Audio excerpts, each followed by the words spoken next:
जी गोष्टच आहे हे सांगायचं वाटतं. जसं की आपण आता काही पोस्ट लिहिलेल्या पोस्टच्या खाली डिपार्टमेंट, नाव, कमेंट्स या ऑथरची इन्फॉर्मेशन असते, टाईम असते, अशा प्रकारची इन्फॉर्मेशन असते.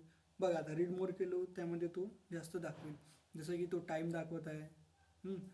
त्यानंतर share button, recommend on this on Google, अशा प्रकारे तो दाखवत आहे. तर मला असं वाटते की काही इन्फॉर्मेशन चांगली आहे ते दाखवल्या पाहिजेत, कारण की किंवा अपडेटेड माहिती ही दाखवल्या पाहिजेत की ह्या तारखेला ही माहिती अपडेट झाली होती. पण काही गोष्टी आहेत की ती मला आवडत नाही.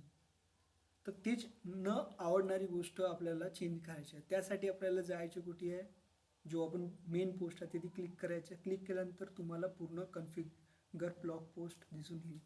जसं की मला पोस्ट डेट अनक्लिक केला, पण नाही मला मला आपला ब्लॉगरमध्ये ठेवायचंच आहे. पण तुम्हाला नसेल तर तुम्ही तिथे अनक्लिक करू शकता. त्यानंतर कमेंट शो करायचे का नाही तो करू शकता. त्यानंतर लेबल करू शकता तुम्ही, जसं तुमच्या वेबसाईटमध्ये लेबल प्रोव्हाइड केलेले असेल तर. त्यानंतर तुम्हाला सो क्विक एडिटिंग दाखवायचे असेल तर दाखवू शकता. सो क्विक एडिटिंग म्हणजे तुम्हाला लवकरात म्हणजे एडिट करायचं आहे काही, तर अशा वेळेस तो तुम्हाला मदत करतो. जसं की आता मी तुम्हाला उदाहरण देत आहे बघा. हा जो एडिटचा ऑप्शन आहे अशा प्रकारचे तो ऑप्शन असते. ठीक आहे. तर अशा प्रकारचे ऑप्शन तुम्ही बघू शकता. त्यानंतर पुढे जातो आपण. आपल्याला शेअर बटन इम्पॉर्टंट असतात शेअरिंग करायसाठी. आणि मग सर्वात लास्ट जो आपला अरेंजिंग आयटम आहे कशा प्रकारचे राहील तो दाखवत आहे. That's all. सेव्ह करायचं. सेव्ह झाल्यानंतर आपण बघूया की आपल्या पोस्टमध्ये काय चेंज झालं. पण खरोखर तर आपल्या पोस्टमध्ये चेंज करण्यालायक होतच नाही काही. तर आपल्याला तो काही दिसणार नाही, कारण की जे महत्त्वाचे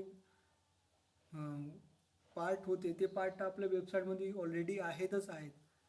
म्हणून आपण दुसऱ्या गोष्टी त्यात रिमूव्ह केल्याच नाही, फक्त एक गोष्ट सोडून, ते म्हणजे लेबल.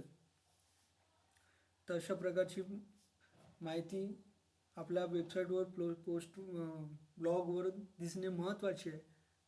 तर हेवाली जो माहिती आहे तुम्ही एकदा स्वतः प्रॅक्टिस करून बघा. प्रॅक्टिस केले तर तुम्हाला माहीत पडून जाईल. आणि महत्त्वाचं म्हणजे तुम्ही एक ब्लॉगर होताय तर तुम्हाला ह्या गोष्टी येणे महत्त्वाचं आहे.